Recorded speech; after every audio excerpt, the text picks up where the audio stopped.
brought your own little. No, that was just part of it. Okay. Oh. I'm being smart. I think you are being smart. Resourceful. Okay, so we were talking about control, and I talked about how all the things we talked about before, right, whether it be cell structure and function of cells, or the respiration process, or what they need for nutrients, that all those things could be targeted for control, right? And so today we're gonna expand on that. So for instance, I'm gonna show you a protein. Here's protein, right? It's an enzyme. And if we think about the enzyme itself, the enzyme, what establishes the functionality of a protein of an enzyme is its shape. So we can alter that shape, then it's just not gonna work very well, right? So if we look here, you can see that we can use heat, or we can use pH, and in some cases we can modify, we can change the shape of the protein, and if you change the shape of the protein, it doesn't work, right? Because what it's supposed to bind with, what substrate or what nutrient it's supposed to bind with, is not gonna bind to it. It's important to understand that, because today in the lab, we're gonna be talking about substrates, we're gonna talk about nutrients, and we're talking about enzyme systems and how they work, and you're gonna be working with developing a profile of these organisms, right? You're gonna understand how they break things down and what they do, so that you can use that later on to do an unknown. We can also continue to heat it, or continue to have pH associated with that particular protein, and it'll change it from its tertiary or quaternary structure back to a primary structure. And when that happens, it's just a chain of amino acids.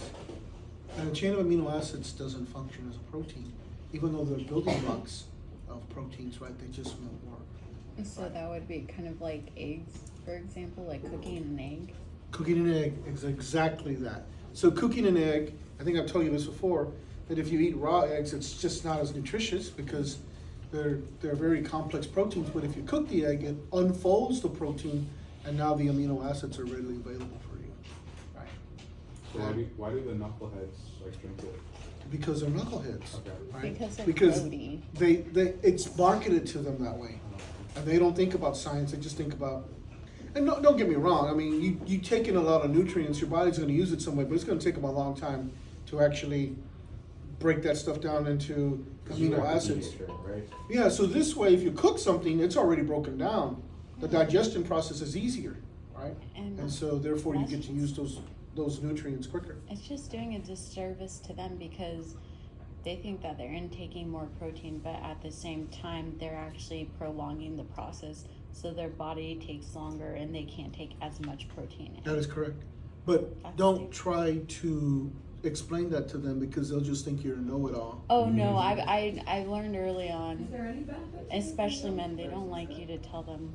Is there that any they're doing benefit to do something what? wrong in the gym. Just eating yolk versus cooked? No, Not at all?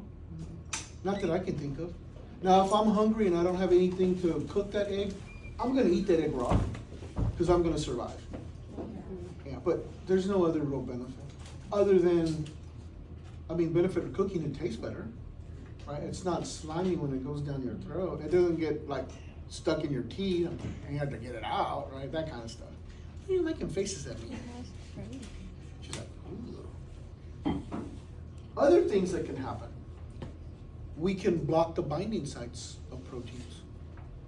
And one of the easiest ways to do that is just to simply take a little bit of heavy metal, right? So you might have heard that if you're starting to feel sick, that you might take zinc and elderberry, right? How many people have heard that? I like it works for me. But everybody's physiology is a little bit different, right? So that doesn't mean it's gonna work for everybody. But if you think about it, elderberry is antiviral, right? So you take that, it's antiviral. And the zinc blocks the binding sites of the proteins that the virus needs to actually function. So you have a double whammy here. It's synergistic, right? It works. To me, it works. If I start to feel a little bit something coming on, I'll start to take zinc. I'll take it QID, right? And so I feel better. Right? Doesn't mean that it works for everybody, because everybody's physiology, everybody's immunology is a little bit different. Twice a day? You like it? QID is 4 times a day. Wow. BID is twice. TID is, QD is once. Right? So, good? Alright, so, but you have to be careful, because heavy metals can do bad things to us also. Right, did we talk about pica the other day? Did we bring that up in here? What's pica? Like where you eat People eat stuff that weird you just kind paper of in your weird. hair. Or in some cases, little kids, they'll go to the old playground and they'll chew on the actual, like the metal part that's got the paint. They like the taste of that. I'm just saying. But and in that case, you might get some heavy metals in your body, and the heavy metals will block the blinding sites. And the one type of protein, the one type of receptor that's most affected by heavy metals is the nerves. Our nervous system are really affected by heavy metals, so it becomes a neurological process, right? There have been cases of, I don't know if you've ever bought a house, there's a rider on the house for houses that were built before 1970, and it says, we are not sure if there are heavy metals in the actual paint in this house. And so they're warning you that if you're going to repaint the house and you're gonna sand it down, that you should take protection, right, so you don't breathe it in, right? Because if you're sanding it down, it's heavy metals, and you breathe it in, then potentially you could have something bad happen to your body, right? But there have been cases like, and I think it's New Jersey, don't hold me to it, something up in New England, where there was this big, beautiful bridge, and it had gotten really rusty, and they thought, well, we got enough money, let's go ahead and repaint the bridge and make it really nice. So they have people out there sandblasting and everything, all that, but they were protected, right? They were wearing respirators, but they were sandblasting. All that dust particle were setting down below on the neighborhood that was below the bridge. And a lot of those people got sick, they had neurological problems, and they weren't figuring out what was going on until epidemiologists went out there and started doing testing for the air, and they found all this heavy metal, galvanized iron, in the actual air. And then they formulated a hypothesis, and then they tested it. The hypothesis showed that there was iron in the people's blood. And so therefore they could figure out what was doing it, and they could actually help those people.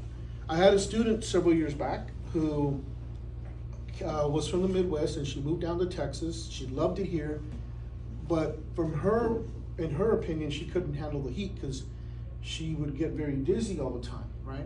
And she actually fainted in the lab one time, and we called paramedics and all kinds of things, right? So she decided that she was going to move to a climate that was a little cooler so she could handle it. So she moved to California, but still was fainting and all kinds of things. So she went to a physician. They couldn't figure out what was going on. They sent her to a neurologist, right? A neurologist found out what was wrong. She had heavy metal poisoning. And the way she developed heavy metal poisoning is she had many tattoos all over her body. And it's the bright colored tattoos, the yellows, the blues, the reds, the oranges that have a lot of heavy metals in them. And all those heavy metals had built up in her system, and they were causing neurological problems. So she was fainting all the time, right? Going out. So they had to chelate the heavy metals out of her blood, right? So chelating means that they bind up the heavy metals, and then they can remove them through dialysis, right? But they got most of them out, so she's being just fine. She likes Cali, so she stays there. So it's pretty interesting. I am not a proponent for tattoos at all. At all. I know that they're fashionable, I know they make a statement, but I just am not a proponent for them at all. But mostly because of science, right? There's just too many things that can go wrong with a tattoo. That's just me. Everybody's different, right? Some of the people I care most about have tattoos, right? I don't tell them the story, because then they just think I'm a know-it-all. Right? You don't know anything about what you're talking about. Okay, fine. Look it up yourself, okay? So, I think I told you that when I left the pharmaceutical world, they kept bringing me back in. We really need a consultant. Can you help us, right? Can you help us? We have a new product that we really want to get tested. And I think I told you about that colloidal silver that people were using, and it didn't work, and got fired from that job because my data wouldn't align with their goals, right? We need data that's going to report and support our product. I'm like, I can't just make up data, right? This is the data, this is what it is. So anyway, but if we think about this, I always tell people when I'm working with them, pick two of these things. Do you want it inexpensive? Do you want it fast acting? Do you want it stable? Or do you want it to be able to control microorganisms? It's interesting to me that they never want the bottom one, right? They want to have data that supports it, but they don't really care for it. They want it to be inexpensive, and they want it to have a fairly long they want it to be, have a fairly unstable storage condition, right? So, other than that, they'll just simply tell me, please do that. I'm like, you sure that's what you want? Yeah, fine. So then, I was told you that they only have to test 3 organisms out of the 5. I'll pick the 3 that are just really weak, the data supports it, and even with those organisms really weak, the colloidal product just didn't work, right? It's just bunky, right? But a lot of people jumped on the bandwagon. Lots of people do take colloidal silver, colloidal gold, and they think that it helps them health-wise. I don't know how, but they think it helps them health-wise. It's not true, at least from the data that I've seen, the data that I've generated. It's just not true. Right. Here are some really interesting products. Of course, this is a autoclave, it's a sterilizer, and we'll talk about them a lot. This is a small one from my perspective, right? The ones we have over in the lab, in the micro lab, we have 2 autoclaves back there. I call them vegetable warmers because they're little tiny things. I'm like, what are they gonna do with those things, right? But that's what we can afford, right? I'm used to the big ones that are attached to steam. The steam is coming in real fast. It's generating a lot. This is a small one from my perspective. The ones I used were large. Think about semis, right? Those that big. The biggest one we had, we called Bertha. Bertha was like 3 semis, one right after another. It took 15 minutes to walk around her, right? Because of all the piping and everything like that, right? And from time to time, when things went wrong, I was one of those guys that tried to solve the problem, and I would walk around with the engineers and try to figure out what's going on, right? Because I had a lot of experience with sterilizing units, right? So they always called me out. And so we did that. Why would you need something that big? Like, would you put actual equipment in there? My company, on an annual basis, produced 274 million IV bags. And so we put on a lot of product, right? We put out so much product, we couldn't sell it all, right? My company was weird about that. They ran for what they called activity. So they ran to keep the employees busy, right? We weren't gonna make a profit off of that. We were gonna lose money off of that, but we weren't gonna lose money by sending people home. We were gonna have them do something. Because what happens if there was a spike and you needed a whole bunch of product? We had it in inventory. My company did not believe in just-in-time inventory. They believed in having this big, gigantic inventory. We had a lot of product on hand all the time. And sometimes when it got to that 6-month period where there was 6 months before it expired, we would just donate a whole bunch of it to UNICEF, and then they would use it, right, for free. They'd give it to whoever needed it, right? We couldn't send it to the Middle East because the folks in the Middle East do not trust us, right? I don't, right? And so we would send it to UNICEF, they would rebrand it, and then they would send it, Okay. right? So it's pretty interesting to think about how that works. Okay, this was a really good idea by J&J. Yes, and it was these little pieces of steri strip that had iodine in it, and anything will go from an area of higher concentration to lower concentration. So the way this was designed is you would put these strips on where you were going to have surgery, and then the iodophore, the actual iodine would go out and really diffuse radially. And it would sanitize everything. The problem is the surge techs and the surgical nurses couldn't see that everything was being covered. And I don't know if you ever watched them, but they cover everything. As a matter of fact, when I had my surgery for my hip, I had iodine on my toes, all the way up my body. They had covered everything, right? I had hip replacement surgery, but everything was covered in iodine. It took me days to get all that stuff off. But I mean, I get it, right? That if you cover it, then you know that it's working, right? Because iodine is a halogen, it works really great. Here, they could not see the coverage. So J&J invested money into this, and it was a dog. Nobody wanted it. So it just went away. It just went away. We don't use it anymore, right? Even, we used to make gauze that we saturated in iodine, and then they could pack wounds with it, right? To not allow for infection to spread. But remember, iodine is indiscriminate on it. It's gonna kill everything it comes in contact with, so it would kill healthy tissue also. So those things are not used as much, Okay, we have this goopy stuff now that's used for wounds, I don't even know what it's called, but it's real goopy. Right? Some of the things that can affect the action of an antimicrobial action or agent is the number of microorganisms, right? So if you have few organisms in the environment, you're gonna be able to handle them, whatever the environment is. But if there's lots of it, then when you put that antimicrobial agent down, it's gonna be effective against a certain part of that population that it comes in contact with. But it's not gonna kill them all, right?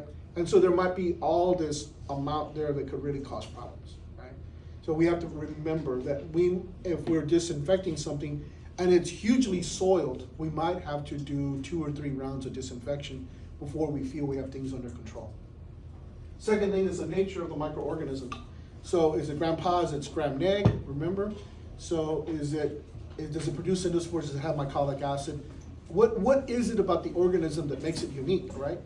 And so we have to know that because we're gonna have to use certain things, right? I got called one time to be a consultant to a company who the employees were complaining about their hair turning more blonde. I'm like, what? And they said, yeah, so we're not really here for a microbiological issue, we're here because our employees are worried about their health. I'm like, okay. I said, what are you using? I said, we're using a combination of hydrogen peroxide and peroxyacetic acid. I'm like, oh. I said, well, that's what's causing the problem. I said, so hydrogen peroxide as a vapor with peroxyacetic acid makes it very strong. So not only are you having problems with their hair turning color, but they're having respiratory issues also, aren't they? And they said, no, because they're wearing respirators. So they had protected them from taking it into their lungs, but they hadn't protected anything else, right? So I said, well, you need to cut down on the dilution of that particular substance because I don't think you want to have everybody wear hoods.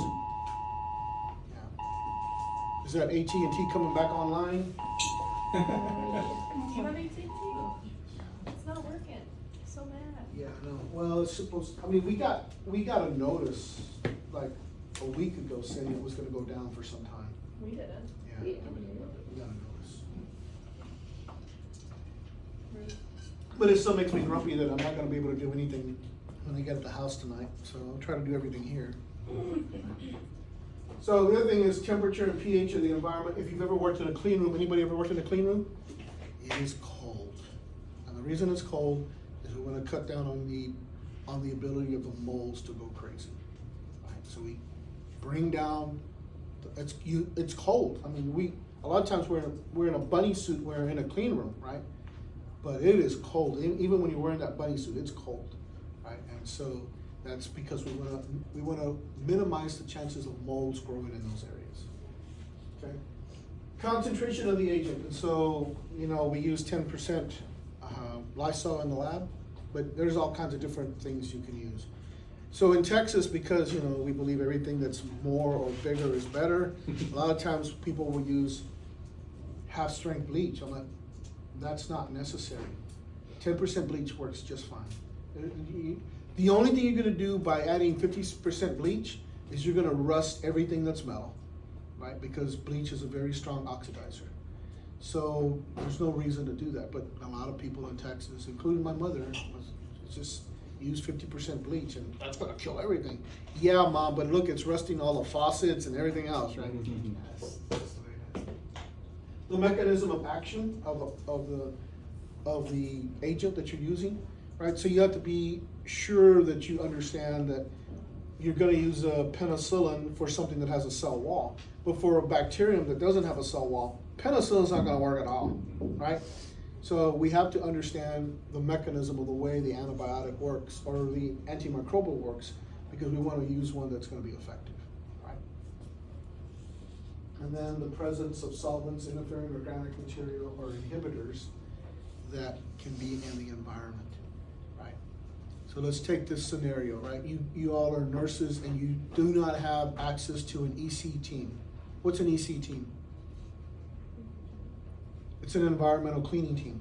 So if your patients have a problem, like they have really bad diarrhea and they defecate on the floor, the nurses that have an EC team do not clean that up. They call the EC team, environmental cleaning team. The environmental cleaning team will come and clean that up. Some hospitals have it, some don't. Right? If they don't, then it's the nurse's duty to make sure it's clean, right? So let's say that your patient has C. diff, and they were trying to get to the bathroom, to the commode, but they didn't make it. They soiled the bed, they soiled the floor, and they soiled the toilet when they got there, right? So you come in, and the rules are patient first, so you clean up the patient first, right? You take all the soiled material, their clothes or whatever, you put them into the EC hamper or whatever the biohazard hamper is, you put it there. Mm-hmm. Then you clean the patient, you dress them, you put them, you sit them down someplace in the room where they're out of the way. And then you address the bed, right? You take all the linens off the bed, you put that in the hamper, and then you address the soil on the feces on the bed. Mhm. The beds in hospitals have a layer, they're not like our beds that have cloth, right? They have a layer of plastic. And the plastic is real hard plastic, therefore it's a flat surface and it's easily cleanable, right? So what are the best things to use to clean that? What would you use to clean that? Can't be toxic, so you can't use Fabuloso, because there's gonna be a patient laying in it. And what do you use? Soap and water? Huh? Soap and water? Soap and water would be fine, except it's not as effective. What's the question? Lysol you could use, bleach you could use, but what happens if the patients are, Allergic? you want something that doesn't leave a residue. Like wipes that we talked about? Yeah, cavity wipes are fine, right, but leaves a residue. Hydrogen peroxide be my choice. Hydrogen peroxide, when you put it down, it kills everything in seconds and it doesn't leave a residue. What's the molecular formula of hydrogen peroxide? What's the molecular formula of hydrogen peroxide? What's the molecular formula of hydrogen peroxide? I don't know. H2O2? Who said it? Oh, Merva. That's right. H2O2. H2O2. Hydrogen for every oxygen. Hydrogen peroxide. It yields, when it breaks down water, and oxygen. No. And that oxygen, when it gets liberated, it's violent. That's why in Spanish That's it's the one called that counts. oxygen. That's exactly correct. That's exactly correct. It is a violent reaction. And that oxygen is what's the kill agent, right? So when that oxygen gets liberated from hydrogen peroxide, if this is a bacterial cell, it hits it, it radicalizes, goes off as oxygen, and it takes pieces of that cell with it. In seconds, it kills them. But it's indiscriminate. It kills everything it comes in contact with. Yep. Is 3% a strong enough concentration? 3% is the best concentration. That's what's sold in grocery stores, right? Yep, that's what's sold in the grocery store. So you wouldn't recommend anything lower than that, though? It's not that. I would recommend 1.5% to clean your teeth. So I have a question. Yep. How can you get oxygen and water? Where'd you get that extra oxygen? Oh, it's not balanced. I have to balance it. I know it's not balanced. Okay, so if I balance it, then it looks like this, right? So I have two, I have 3. So therefore, if I put a 2 here, that's 2, that's 4. So if I put a 4 there, that's 8, and that's not gonna work. Chemistry, oh my god. Yeah, so it's, 2. So that's 4, and that's 4. That works. That's balanced, right? So you gotta have a balanced equation in order for that equation to work. Thank you for pointing that out. Okay? 1308 stuff, folks. 1308 stuff. It's on the T's. It is. Balancing equations is on the T's. Good? Chemistry. What did you say? Reminds me of chemistry. You don't like it? I didn't mind for it. My uncle is a chemistry professor at UNT. So I want you to learn to love chemistry. Because you can't have nursing without it. Chemistry's But they don't make you take it. I'm just saying. I took it, it's alright. Can't have nursing without it. Can't have dental hygiene without it. Can't have endodentistry. No, it's literally, it's all a reaction. I know. It is. I know. You can't have biology without chemistry. It's not possible. That's life. Life. Yeah. I showed you that reaction already. Right. Okay. So when you finally get to the point where you're going to clean the floor, What do you do to make sure that you sanitize that floor properly? Don't you have to clean like the whole floor? What's that? Don't you have to clean like the Oh, entire? good, okay. But do you just put the stuff on top of the poo? No, you clean first. Clean the poo first. And then you. Because if you leave the poo there, the disinfectant is gonna interact with the poo and it's not gonna be as effective, right? That's interfering organic matter. You gotta clean the poo up first. Then you sanitize. And sometimes you have to sanitize twice to make sure you feel good about what you've done.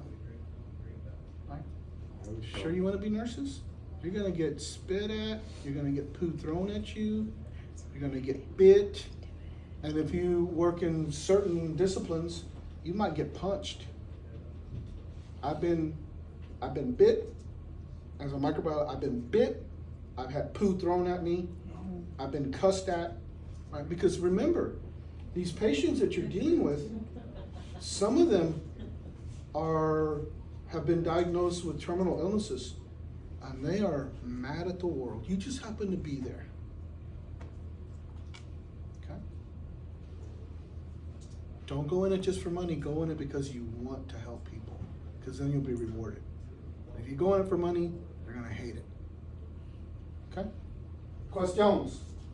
I want you to know the top three and the bottom three, right? So the things that are most susceptible to our control mechanisms, first of all, are the envelope viruses like HIV, like COVID, like influenza, like rabies. They're weak until they get in the body. Then they're hard to deal with, right? Then you have your gram-positive bacteria, weak, except the ones that produce endospores. There's always a caveat for stuff, right? Then you have your non-envelope viruses. So I want you to know those bottom three as the weaker ones. And then I want you to know the top three as the things that are hardest to get rid of. The mycobacteria, this is tuberculosis. Hard to get rid of, right? Second thing is your bacterial endospores. So anything that produces an endospore, hard to get rid of. But the one that is the hardest to deal with are the prions. Remember, I told you, we have not found an effective way to get rid of them.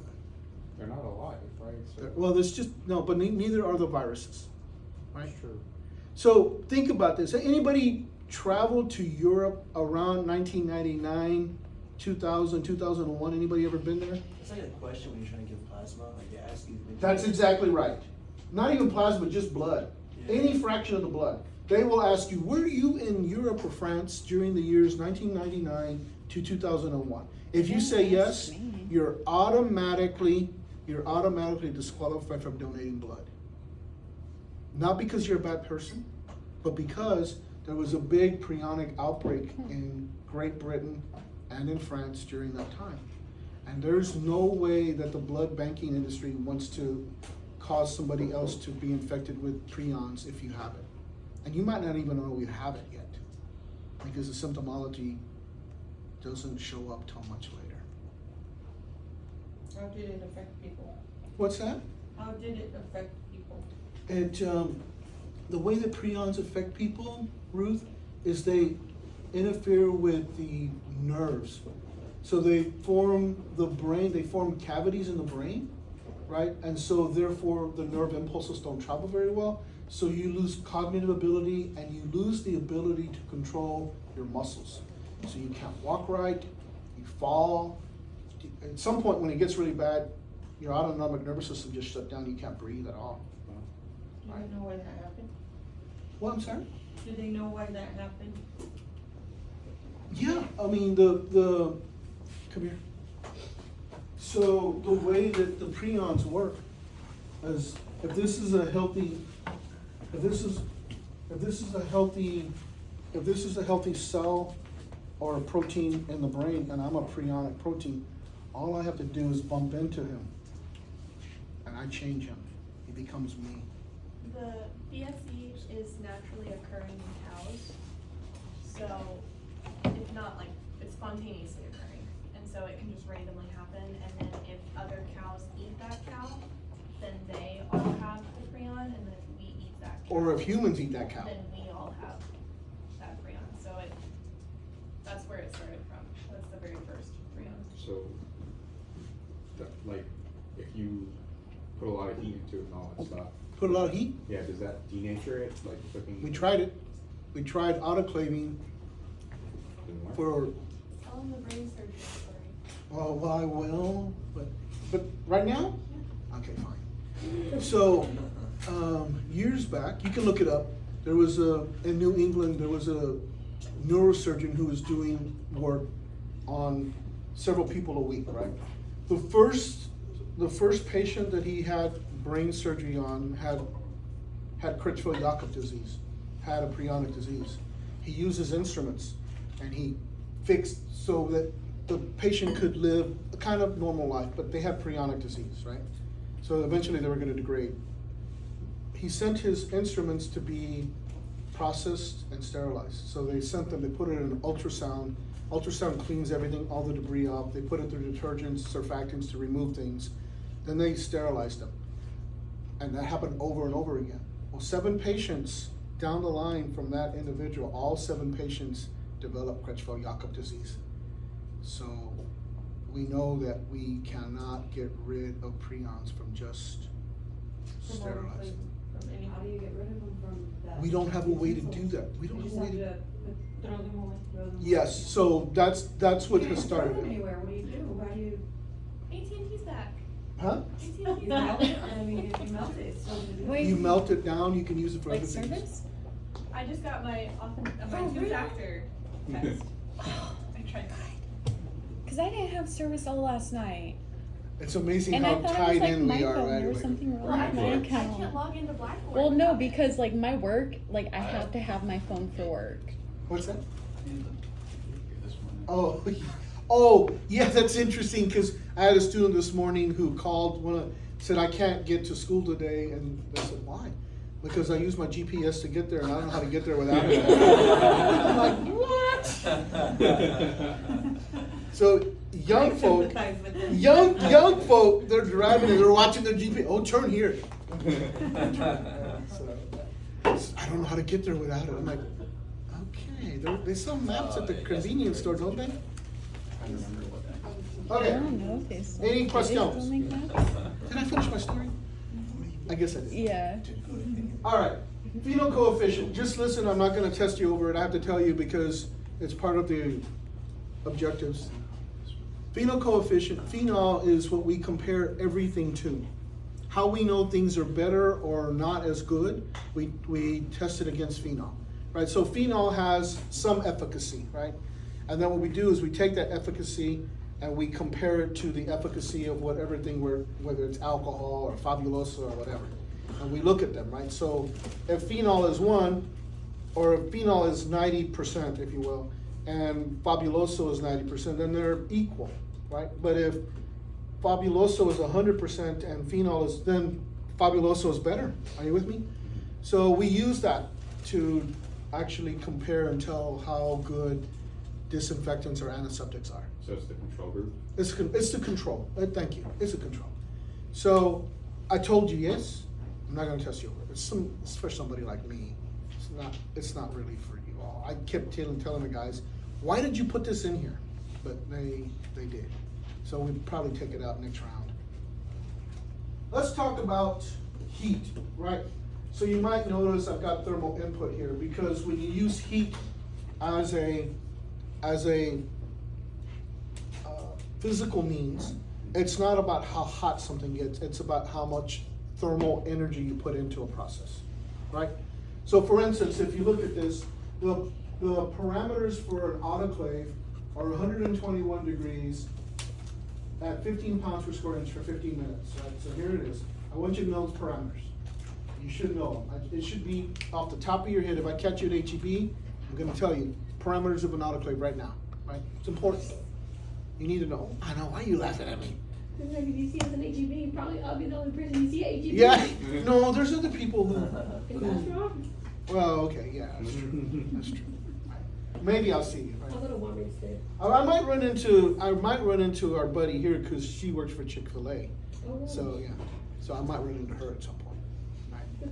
Yep, So amplitude doesn't matter? what do you mean by amplitude? Like, because you're saying temperature, right? So like, how big the waves are is less relevant? It's Yes, so it is about- less relevant. It's more. So let's talk about that for a minute. Let's talk about that for a minute. If I take it, instead of 120, I go to 125, I only need 10 minutes. Now you're talking about amplitude going up, Yeah. right? If I go to 134, I only need 3 minutes. Amplitude goes up. However, not many things can take that hot. The heat. The heat. Yeah. So thermal input is how much heat energy, right? So my company that I worked for, we made infusion bags. The infusion bags were covered in this plastic that didn't leach very much, right? But that plastic could not take 121. Mhm. So we couldn't sterilize our bags at 121. Therefore, we use 116 or 118. Mhm. So we had to increase the time, because it's about how much heat energy. It's not about how hot you get it, right? Makes sense. Good, that's thermal input, yes? For dry heat, you can see, you can use different temperatures, and so maybe some of you have some experience if you've ever canned your own vegetables or fruits at the house, right? But a lot of times you put the jars, the mason jars in the oven, and then you heat them up for like, I don't know, 250 Fahrenheit, not Celsius, Fahrenheit. You heat them up for like 30 minutes, you let them cool, then you bring it up, then you aseptically, people don't say that we aseptically put the pears in there. No, they said we put the pears in there, and then they covered it with parafilm or with wax, and then they sealed it up, right? And then it was good, right? Well, so we do the same thing here, right? Now, I made a lot of vaccines in my career, and we would make vaccines, and we would use dry heat to sterilize the vials that we made the vaccines in, and then we would desiccate them, right? We would make them into a powder, right? Or we would make them so that they were sold immediately, right? So there's a lot of ways to do this, right? But it has to be, you can't sterilize the vaccine or some of the drugs because you'll denature them. You can't heat them that hot. So what we did is we would filter sterilize, and then we would put them into these vials, and then we would seal them aseptically, and then we'd sell them. So in the medical field, a lot of the medication that we have to administer, it's dried, right? Mhm. There's. And you add sterile We water reconstitute. that is endotoxin free. It'll say that. You add it, you reconstitute, you shake it up, then you inject it. Okay? Pretty cool. They don't just come in bags. Yep. I don't know if he asked this. Did he ask why moist heat is more effective than dry? No, he didn't, but that's a really great question. So moist heat, when you have heat that's in, let me get there. So we have heat that isn't an autoclave, right? The chamber gets heated up to 120, 121. And when you heat something up, what happens to the particles that are in that chamber that's closed? They move faster, right? So now you have water molecules moving real fast. And when they hit cells, they completely destroy them. That's how an autoclave works, right? It's the pressurizing of the vessel, and then you have the molecules kill or destroying the organisms, right? And the dry heat, it's just dry heat. It's just hot, right? There's nothing else going on there. It's just heat, and therefore it has limited application. Okay? But this is better than Vegas. All right, so I want you to know the parameters. I'm gonna ask questions on the exam. However, I've been directed by you all not to just make a multiple choice, right? So, Since when? would you all like a multiple choice exam all by, no, nothing else? I thought we voted on it last time. Did we not vote? Okay, No. let's vote. I'm gonna make the exam. So I'm gonna make the exam this weekend. Would you all like an all multiple choice exam along with your 30 points from your project? Or would you like one like the last one where you had some multiple choice and some response? How many people want an all multiple choice? Raise your hand. 1, 2, yes? 1, 2, 3, 4, 5, 6, 7, 8, 9, 10. How many, did you have yours up? I don't know. Okay, how many want it the way we had it? I mean, I kind of liked it that way. 5. So we Okay. have some that are either or. Okay, Wait, okay. can you describe the differences and like? No, it's already done. The vote has happened. So you'll have an all multiple choice exam. and you'll only have to like, just pick an answer. It's Okay, why are It's y'all harder. advocating for? Multiple choice exams are much harder. They're way harder, cause Yeah. there's context clues in the essays, and then also, when students go up and ask you questions, if you have an open ear, you'll get a hint, hint, you know, so like, you can do better in the Alright, essay. no, it's all done. Can we- You all will can we have redo an it? all Can we redo it? multiple choice exam. I will make that for you. The other class said hell no. Revote. I think that, yeah, Done. you get your way So to here, if we explain think, if we for think an about, essay. if we think about, if we think about how this might happen, if we're at normal barometric pressure, you're never gonna get above 100, right? You're boiling stuff, you're never gonna get above 100. But if you increase the pressure in a vessel that's closed, take it to 15 pounds per square inch, you can get to 121. Yes? And 121 is standard, right? That's convention. This is an autoclave. At this particular thing, we can kill just about anything. We won't denature prions though. It doesn't affect them at all. Okay? So for, say like HIV, Yeah? for that, is that not eradicated in an autoclave? Yep, completely. It is? Yep, completely. Okay, HIV is a pretty fragile virus. okay, well. If I bleed and I have HIV and I bleed on that table and the blood dries, HIV is no longer viable, Okay, right? Now, I don't think you should go and touch my blood anyway, but I'm telling you, it's no longer viable. Yep. So like in situations where certain things can't take the heat, right? Do they chamber seal it and then lower the pressure to make the heat more effective? Well, help me understand what you're saying. So in certain, what now? So like if something can't take like heat, right? Like can't take 121. Like a right? product, you mean? Yeah. Do they seal and then Yeah. lower the pressure so that the heat will be Yes, more so you effective? remember my little talk about our IV bags that couldn't take high heat because Yeah. they bust. Uh-huh. So we lowered the temperature. By lowering the temperature, you have less pressure, Oh. right?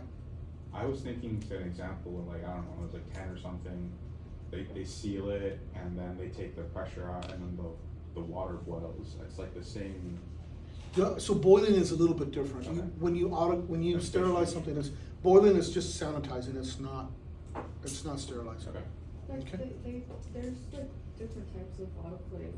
Yep, So that like when we're working sterile processing, we have like the regular one, Mhm. which is like regular instruments.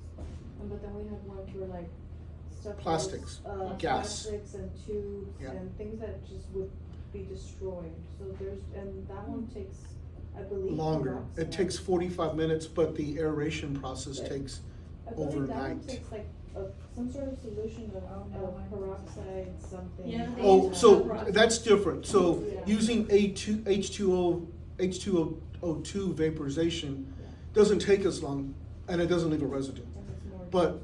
but most of the people use ethylene oxide, they use a gas, and the gas kills everything, but the gas leaves a residue, so you have to flush fresh oxygen over it, over and I over see. again for about 8 hours. Okay. I have a question. Yeah. So when I worked at the endodontic office, anytime that we had SIDS patient, or sorry, we had Sansing patients, You have what kind of patient? patients that have HIV. Okay, good.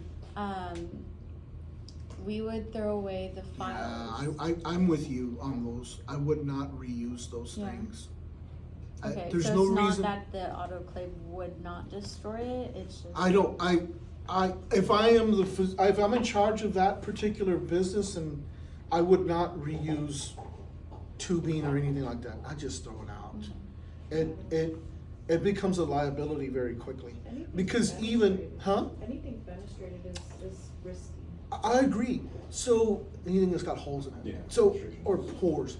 So if, I'm not taking that risk, because even if somebody alleges that you were the reason why they got that illness, It becomes a, how do you prove that you didn't? Right, so by just throwing them away and using them single time, then that whole argument goes away, and they can't say that, right? I agree. I'm 100% with you. Well, I was just wondering, Yeah. like, I mean, I have no problem like doing that, but I just wanted to know if it actually does kill or if it doesn't. That's why we never did. We just No, threw them away. It was a business decision. Okay. It wasn't a scientific decision. It was a business decision, and I agree with that business decision. Right? Sometimes you make a decision so that you can keep your patients safe, even though you know science will probably back up what you wanted to do. But just take that argument completely out, and therefore your patients are safer all the time. Did you have something else you wanted to add? You seemed like you were. Me? Yeah, you were No. animated. No. No, I was following what she said about the autoclaves with Okay. hydroperoxide. So it's important to understand that there are people in this room that have had experiences in medicine already, right? And so you're hearing from two of them over here on this side of the room, right? They've had some experience in it already. So it's good to know. Okay, this is a pasteurization process. So pasteurization is also a moist heat process, right? But here you don't take the liquids to 121 because the liquids will get denatured. So we pasteurize milk forever. What we call a batch pasteurization. I want you to know these parameters too. Batch pasteurization is about 63 degrees Celsius for 30 minutes. Right? So it's a big old vat. They heat it up to 63 and then they just let it cool down by itself. And then they can bottle or put the milk wherever and then you can buy it. Right? But it's a sanitizing process. It is not a sterilization process. So milk is not sterile. A milk, again, sanitizing means what? Shane, when you sanitize something, what's the reduction? 80%. And what do you target, Merva? What do you target, Fatima? Merva? The pathogens. You target the pathogens. 20%. So, therefore, it's quite good, right? So, we've used batch pasteurization forever. Some people will tell you, I like raw milk. I'm like, in this day and age, I don't see any advantage to drinking raw milk. Now, if you grew up country and had dairy cattle, then you might have raw milk, or if you have goats, you can have goat milk or whatever, right? But to me, I don't see any advantage, right? My family, my wife grew up country, and they had cattle, and they had dairy cattle, and her brothers would always say, "Oh, it's the best milk you can ever have." I'm like, I don't believe that.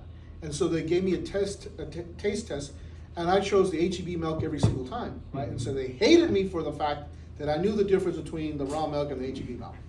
But to me, if you drink raw milk, you're opening yourself up to all kinds of infections. Listeria is a big one. I'm like, why do I want to mess with that organism? That's a bad guy. There's That's- a listeria outbreak right now. There's a listeria outbreak right now in cheeses, right? I don't want to mess with that. E. coli is another one. 157. I don't want to mess with that one. Jesus. Give me pasteurized milk every time. I love it. Good? Now, I also understand the possibility of coming down with listeria, but I also like and do eat artisan cheeses, right? So these are cheeses that are made by people, and it's their art, it's their craft, and they're delicious. So I will eat them, but I also understand that I can get sick from them, right? So is it more cheeses that you can buy at, say, like a farmer's market versus the store? Or Correct. the artisan cheese? Okay. Correct. Even the artisan cheeses that are sold at the store, most of them have some type of processing. But if you go to Antonelli's, right, which, okay, there, a little piece of cheese this big might cost you $30, right? But the stuff is good. Okay? We were given a gift one time, and it was a small cheese that was completely covered with mold. My wife opened the gift up and she said, "Why would they do this to us? Why would they give us moldy cheese?" I'm like, "Hun," I said, "that's the best cheese there is. It's gonna be so flavorful. How do you eat this?" Let me show you. Cut it and ate it. It was delish, right? Well, I had to like cut her mold off of her cheese so that she could eat it. And then Little did she know, look at her laughing. Little did she know that green stuff that was growing on the outside It's all throughout. is all throughout the cheese. It's just not green. It's the mycelia that's all through the cheese, and that's what's giving the cheese the flavor. She loved it. So I didn't tell her till the very end after we ate that whole cheese that the mycelia, the fungus, was all through that cheese. Are you talking about blue cheese?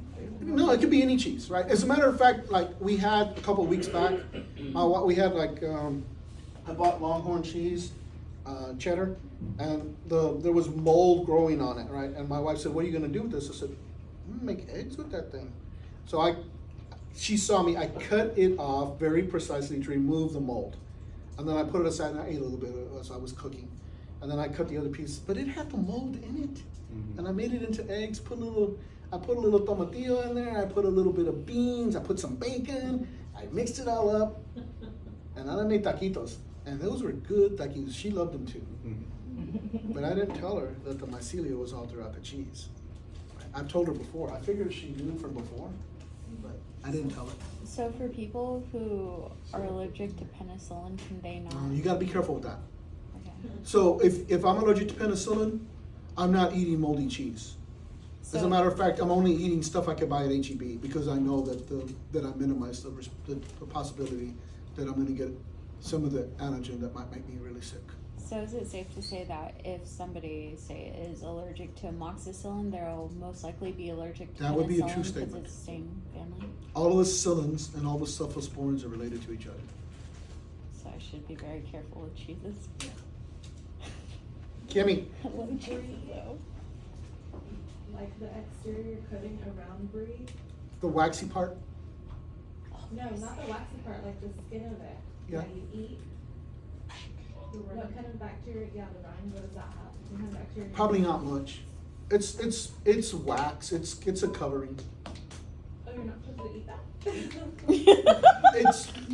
It's edible, right? So there are some waxes that are edible, but I would peel it But off. there aren't any cheeses that like Don't you're listen to not it, you're supposed to eat if you're allergic to penicillin?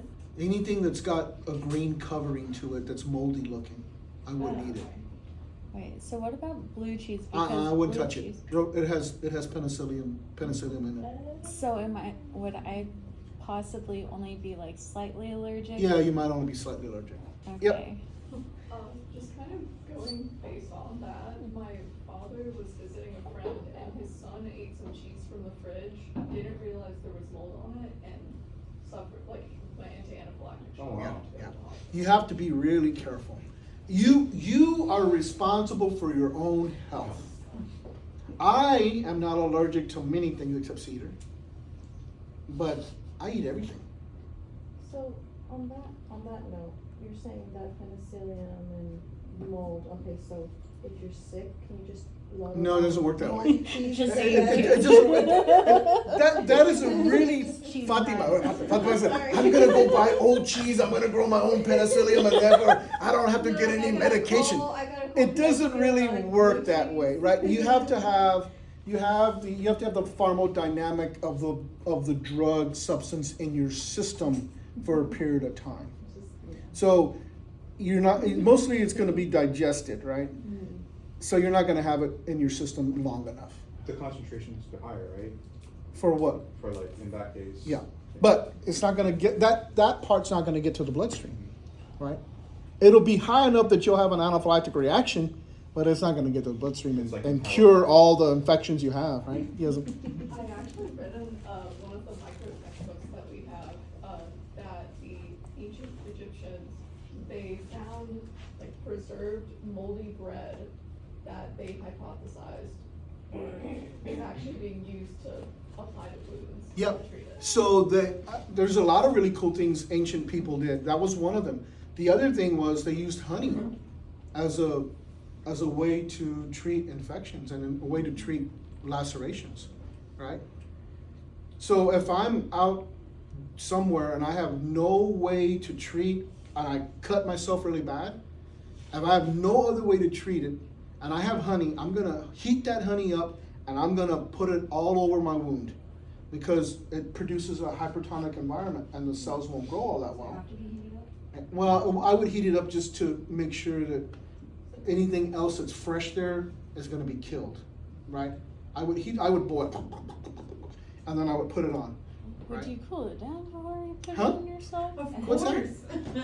course. I said, would you cool it down before you put it on? Oh, yeah, cool it down, right? Yeah. 'Cause So I don't know, I'm has telling anybody you, ever watched The Equalizer? Mhm. Like, the one with Denzel Washington, not with Queen Latifah. I watch Queen Latifah because I like Queen Latifah. But I like the Denzel Washington movies because they make a lot of sense from a scientific perspective. But he gets hurt, right? And he boils up honey, and then he like takes the honey and he puts it on his wound, right? And then he bandages it up, right? So, but he's trained in survival skills as a military person. I'm not. So I'm like, But Is still, okay, it I'm true just that honey doesn't saying. actually go bad From what ever? I've seen. and honey doesn't actually go bad ever. It crystallizes, but you can make it It's a liquid base again. change though, right? Not Real really. honey though, right? Not that What do you mean? There's no such thing as fake honey? Are you sure? 'Cause What fake honey do you have? I don't know, I just feel like the really cheap one, like the one that comes in the bears. It's like not really- honey No, but flavored. it's There's some that's like honey flavored. It's not like actual real pasta, honey. right? That's what- Yeah, Okay, yeah. oh, time, Real oh, honey, not time. that stuff that's, like, So- cut down. Myron brings up a good point. Say it again. Botulism in honey. Yeah. So, botulism, bot spores, endospores are going to be in honey. But it's not a real problem unless you're a young kiddo. So the CDC recommends that we do not give honey to children under 24 months of age because they don't have the adaptive immunity to deal with the bot spores. Anybody else? I eat honey all the time. I put it in everything, coffee, everything. But does Oh, like, yeah. you know, extending honey past a expiration date extend any chance of, because botulism can hurt big kids too. It can hurt Yeah. adults. Yes, yes, but there would have to be enough of it that it gets, I guess putting it on a wound would be more problematic than just eating it. Because the entire gastrointestinal process is not anaerobic. It's fairly aerobic. That's why you develop flatulence, right? There's a lot of things that are going on there that don't allow the organisms to grow. What a great discussion y'all have had today. I like it. Let's go on. So with flash pasteurization was actually adapted and really kind of modified, invented, if you will, by the beer industry.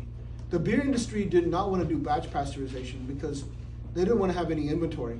They wanted HEB to order 600,000 of brewski for the Super Bowl, and they wanted to make it the week before the Super Bowl.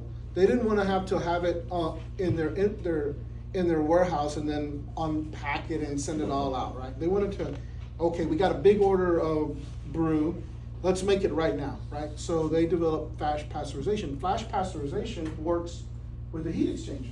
So essentially what happens is you have this brewski that you want to sanitize, so you send it through piping.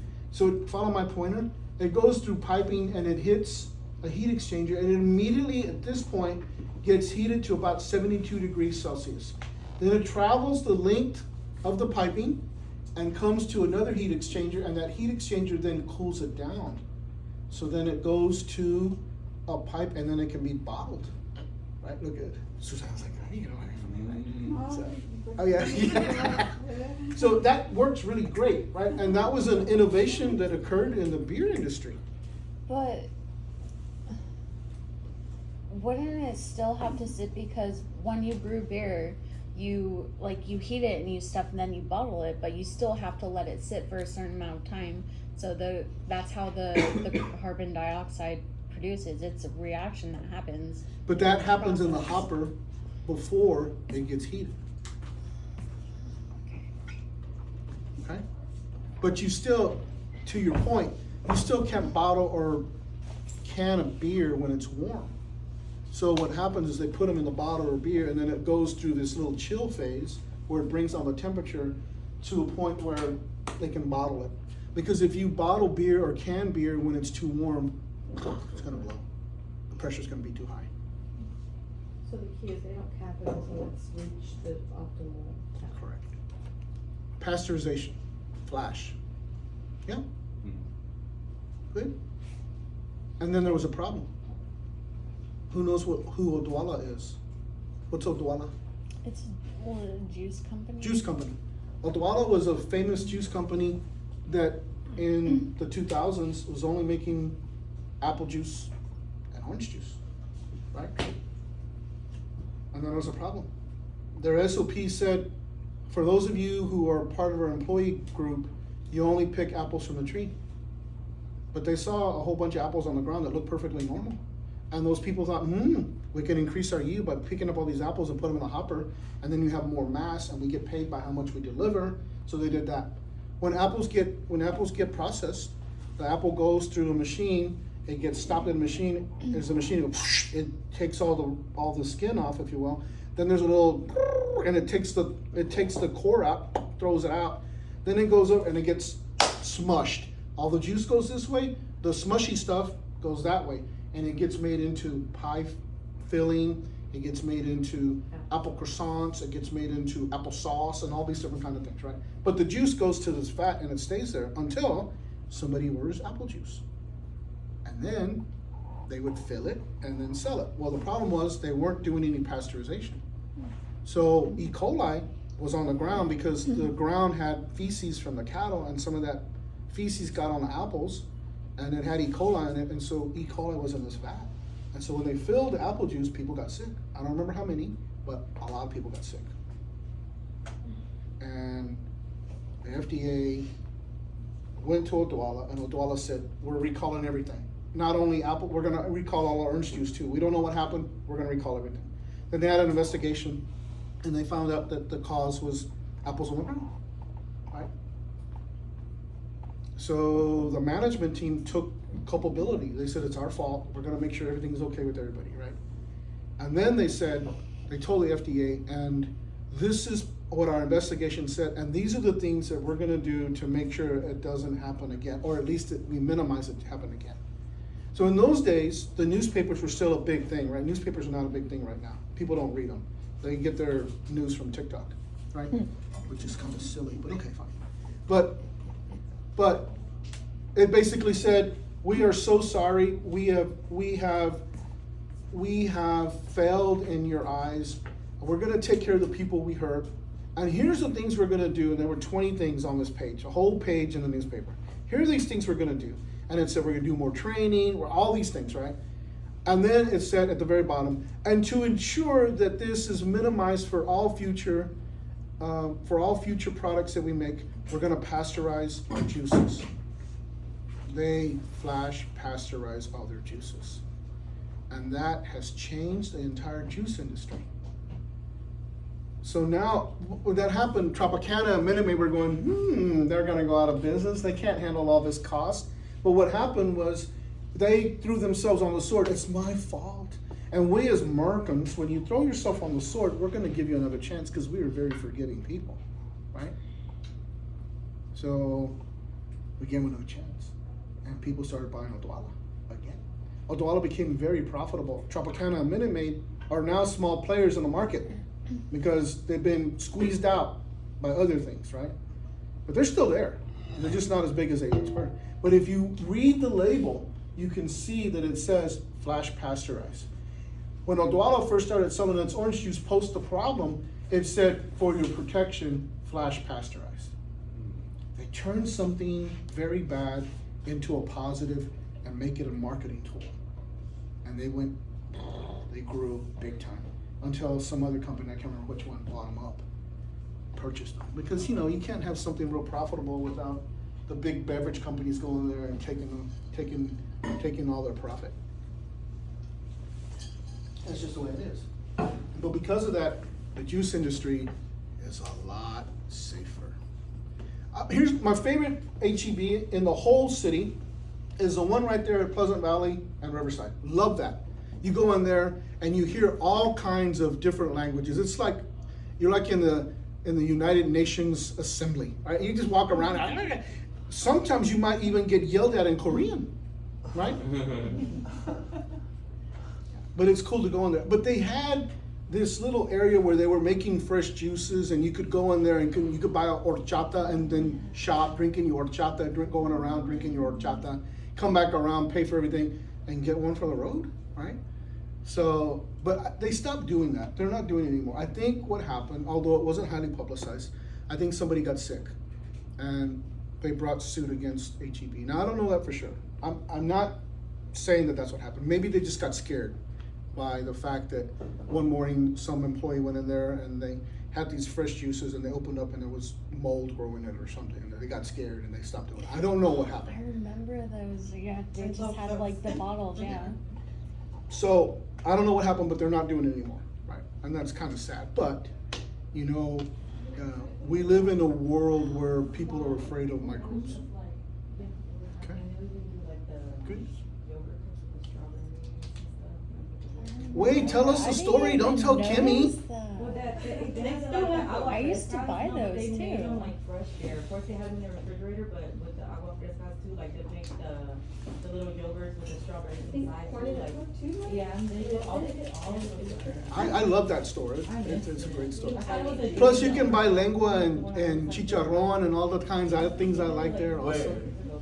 Right HEB? Right there, one It's over under- HEB plus. Is it a plus? HEB Riverside. HEB Riverside and It's a plus. Pleasant Valley. Oh yeah. Plus, you can get gas there while you're Right there. down the road. When their gas pumps work, because usually they're broken. Okay, boiling is only a sanitizing process.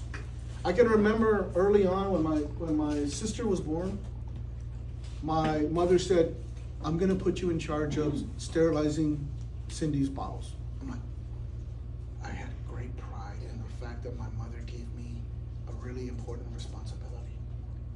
So I took inventory of what we had and I made a list of things I needed. I put down, I need one large pan or pot. I need a ladle with a rubber handle so it doesn't conduct heat so I can move them around. And I need a thermocouple, and I give this to my dad. I said, I need these things. So Dad and I went, he looked in the garage, he found this big old thing he used to do stuff with. He said, will this work? I'll be, yeah.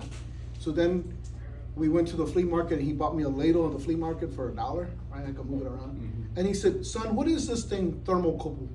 I said, Dad, that's this really cool thing. It has a probe and you can put it in there and it takes real-time temperature. I told him that. It takes, I was 9. It takes real-time temperature of what's going on, right? And he said, how much does it cost? I said, I think they're $80. He goes, would a thermometer work? I said, yeah, sure. So he got me a thermometer. So I had the thermometer in there.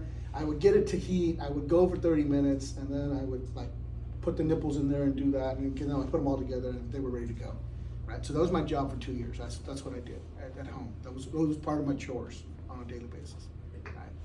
And I took great pride in that. But later on, I found out that I wasn't really sterilizing; I was sanitizing. But Mom didn't know the difference, right? As you know, lots of people get sanitizing, sterilizing, and cleaning. They get them all mixed up. Right? So it's really cool to think about how that happens. Dry heat. You were talking about what's the difference between dry and here's an oven. This is like the oven I had when I was in industry.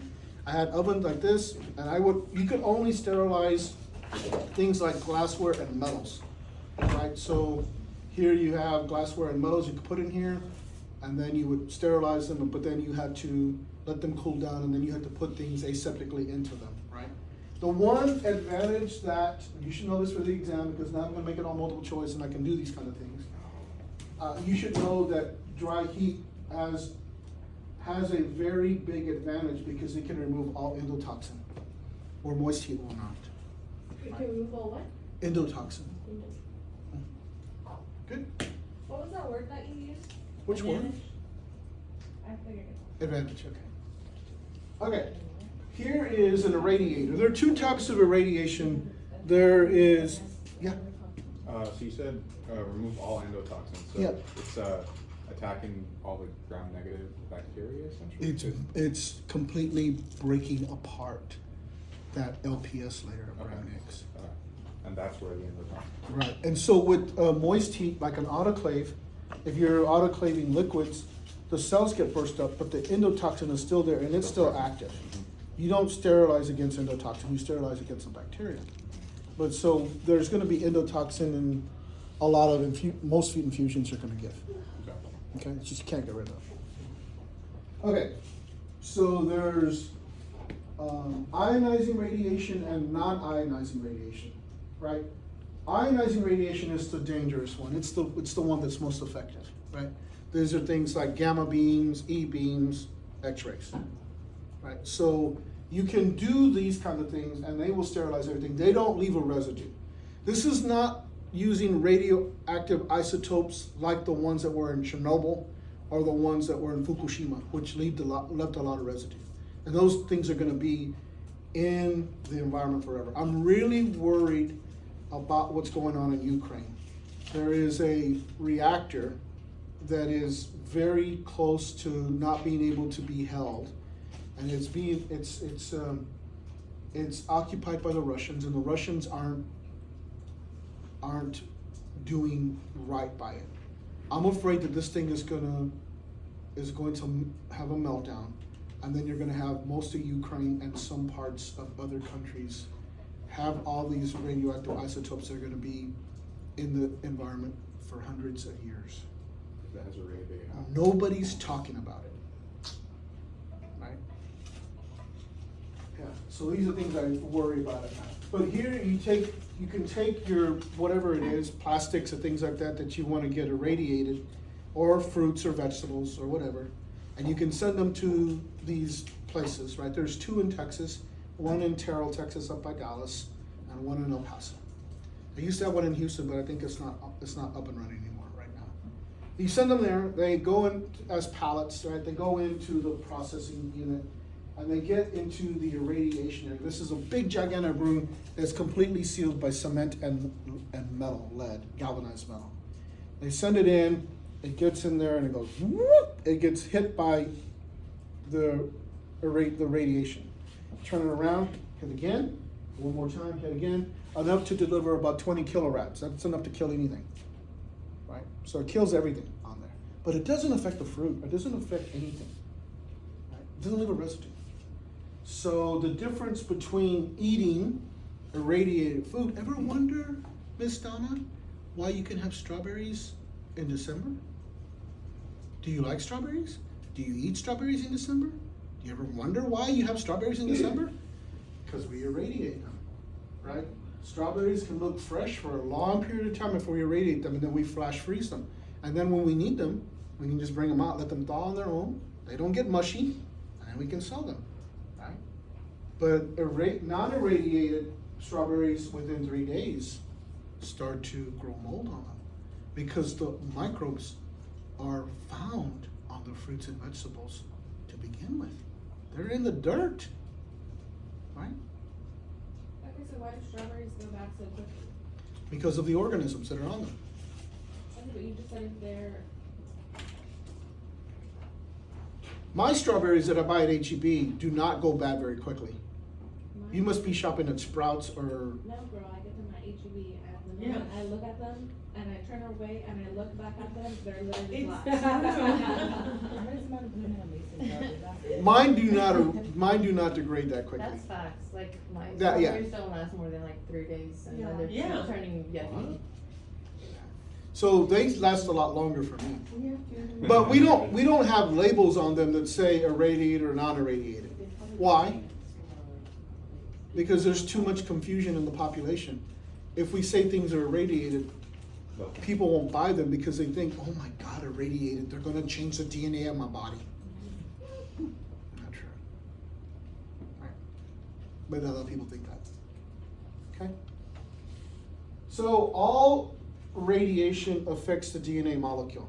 They form thymine dimers. Another really good question for a multiple choice exam, right? What's the mechanism of action for radiation or UV light? So here you can see they're forming a thymine dimer. Usually the thymine binds to adenine, right? And they bind vertically.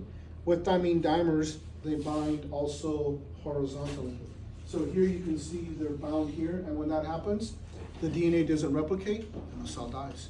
It's an effective means of sanitizing. Using UV, right? Using So the MOA of UV was created at the thymine dimer? So using ionizing radiation is sterile. Yes, Don't some microorganisms have enzymes that can break tiny dimers? yes, but usually they don't work that quickly and they die. Yeah. So mostly eukaryotic cells, right? We can repair those kind of things, but there are some in prokaryotes also. Okay. UV has limited application. I love UV for water, but it's sanitizing only, right? But it sanitizes what? It's only sanitizing. It doesn't sterilize. UV does not sterilize. It only sanitizes. Tell me again, Kimmy, what does sanitize mean? Hmm? No, sanitizing removes. 80% of the organism targeting pathogens. So it's a really good thing. Now, did I tell you a story about Round Rock? So in Round Rock, when they made Round Rock, it's the newest campus, they put UV in the lights in the micro room. Oh, yeah, you did. Okay, so they didn't put any special notices or anything that a guy was working in there, turned all the lights on, including UV, got really badly sunburned. Right, because that's what UV will do to you. Okay, how does it, like, when you go tanning, how does it tan your body? Because it's having an effect on your skin, it's causing it to get darker. But how? Is it just giving the same? It's like being out in the sun, girl. Exactly like that, except higher concentration of UV. Yeah. So do you think a tanning booth is good for you? Don't do It it. is not do good it. for you. It's so bad for you that the one state that is sometimes smarter than the average state, California, put a rule that said if you are 18 or under, you have to have your parents' permission to be in a tanning booth.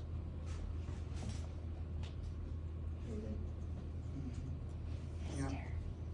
You get leathery skin. Here, I believe, is the greatest invention of all time from an application perspective. It's a refrigerator and a freezer. Before, our grandparents and great-grandparents, if they slaughtered an animal for the meat, they either had to share the animal with all the people, or they had to figure out a way to smoke it, dry it out, salt it. They have to figure out some way to control microorganisms, right? Nowadays, you can buy 2 months supply of food, meat, and stick in your freezer, and you can just take it whenever you need it and eat it. What a great invention. Perfect, right? And we would be lost. I know some of you felt like you were lost without AT&T, but we would be really lost without a refrigerator or freezer. Think about it. I've just gone through this. Our refrigerator died, and my wife took 2 weeks to decide on which one she wanted to buy because she had to do a lot of research. And I'm like, hon, what are we gonna do? Live out of an ice chest the whole time? And she goes, I'm getting to a conclusion. So she finally got into one, and then we bought it right away. The good thing is when we go to the store to buy it, the salespeople don't have any effect on us because we already know what we want, right? So it's just about, to me, it's just about price. I said, this one's $800. What's wrong with this one? She goes, it doesn't have this, it doesn't have that. I'm like, No French door. yeah. So whatever. If mama ain't happy, ain't nobody happy. Whatever she wants, that's what she's gonna get. Right? So, because when I come home in the evening and she's retired, I get a great meal. How can I complain? Right? Like anything you want, hon. She said, I wanna go here. I'm like, I'll drive you. Right? Whatever. I understand my place in the relationship. That's different. Right. Here's another way to control microorganisms. You can dry things out, right? This is just using the sun. The sun is drying out these apricots. It's taking the water out. If you don't have no water, you don't have no what, Vivian? Kimmy, you don't have any bacterial growth. There they are up there. Look, they're still sitting there, right? I'm gonna eat them for you at the end of the semester. So yeah, it works really great. And then osmotic pressure, I talked about going to the store and looking at cereal and looking at deli meat and things like that, right? So when my dog was alive, On Mondays and Wednesdays, she got mackerel. You can see it's in brine. Be sure you remember what brine is, because now I have a really good question to ask you from a multiple choice perspective, right? What is brine? Salted water. Salty water. It's about 4% salt. Do we know the percentage? I'll tell you the percentage or whatever, right? But what brine does is essentially causes a hypertonic environment. Therefore, what happens to the cell? It loses water. It doesn't grow. What a great way to solve that, right? Oscar Mayer recently, within the last 8 years, has completely changed the hot dog industry. Because they did what? They removed the nitrates and the nitrites, which we know causes Helicobacter pylori infections, which leads to ulcers, gastric ulcers, which leads to gastric cancer. Right? They have completely changed the entire industry. They have cornered the market for hot dogs. Right? You can still find, but everybody's changing now. Everybody's trying to get away from nitrates and nitrites, which have been used for years as preservatives, salts. But you can still find the hot dogs that you can buy 12 of them for 98 cents, but those are kind of iffy, right? The way they were processed, the way that they were made, the way they were packaged is all really inexpensive. You better make sure you cook those things well, right? And so, but this is important. This is the way you can use a sound understanding of microbiology. Can you explain why fungi have a greater ability than bacteria to survive in hypertonic solutions? And hypotonic? Hypertonic environments. Because they have a cell wall. Moles, because they have a cell wall. Now it's still going to affect them, right? But it's not going to be as it's not going to affect them as much as us, which we're just membrane and we lose water right away. Okay. So I think probably I should stop there for the day. Yeah, because lab is about to start. Although lab is real short today. Let's go a little longer. So if we think about all the different chemical agents that we have, there's about 10,000 of them that are manufactured. We probably have, we can't go very much longer because there's a class coming. But just talk about 2 minutes. We can't use a lot of them because a lot of them you can only buy with special licenses, right? And so you're not going to be able to get 10% hydrogen peroxide at any store. But you can get it if you're in certain industries. Right? If you are in the beauty industry, you color hair or things like that, you can buy it at a higher concentration. But not everybody can. Right? All these chemicals occur in liquids and gases or solids, right? And when you have a tincture, you should know this because now I'm seeing a lot of things that can make a multiple choice question. A tincture is actually a mixture of your antimicrobial agent with alcohol. Right? So you can think about that. All these things are mixed with alcohol. So Robitussin, is it a tincture? Absolutely. Right? It's a tincture. It's mixed in alcohol. Right? Now don't go try to drink a lot of it and get drunk. It's not going to work that way. But it's mixed in alcohol. So is vanilla extract a tincture? Is it mixed in alcohol? Some Then it is. there is. Then it is. Yes, it is. Gentian violet is a tincture. Methylate, mercurochrome are tinctures. Benzoin, which is a mixture of betadine, iodine, and alcohol, is a tincture. So we have lots of things, right? And it's synergistic. You have 2 things working together, and they work a lot better together than if they were working individually. Okay? We're going to be talking about some of these great things next time, but I'm going to have to stop now because I forget there is a class coming. So why don't y'all take 10 minutes? I do want you to appreciate what's coming up. So on Tuesday, I'll finish this Start DNA, RNA Biology. Finish DNA and RNA Biology. On Thursday, we'll have the review. You'll have your exam-poo on that following Tuesday, which is March 3rd. And we have to have it on that day because that Thursday we have the practical before we go. 5th, thank you. We have our second practical before we go away to spring break. Okay? So that's where we're going. Wait, when's the practical? The Thursday, the 7th. The March 7th. So y'all need to get started. See you in a bit. Shoes? I have different shoes. Okay, good. I know you do, but I'm just reminding you. I don't even. Yeah, 'cause